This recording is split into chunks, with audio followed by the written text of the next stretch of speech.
পুত্র সন্তান নাকি কন্যা সন্তান? বলি ও বৌমা, এই যে ফল কেটে আনছি তাড়াতাড়ি খাইয়া লও দেখি। না মা, এখন খেতে ইচ্ছা করছে না।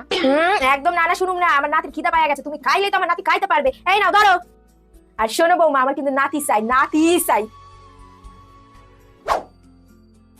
আরে বৌমা, কি করো ঝাঁটা নিচে রাখো তাড়াতাড়ি। আমার নাতি হলো এই বংশের প্রীতিম, আমার নাতিটা সবসময় যত্ন নিতে রাখবা, বুঝা? যাও ঘরে গিয়ে আরাম করো। হ্যাঁ হ্যাঁ বৌমা, বেশি বেশি করে সোনো পাউডার মাখো দেখি, তাহলে আমার নাতি একদম লাল টুকটুকে রাজপুত্রের মতো হইবে।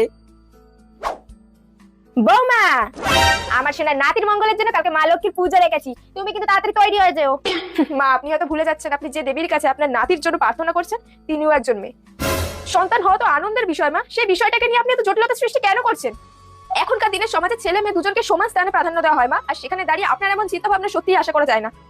আমার কথাগুলো একবার হলেও ভেবে দেখবেন মা, ভেবে দেখবেন।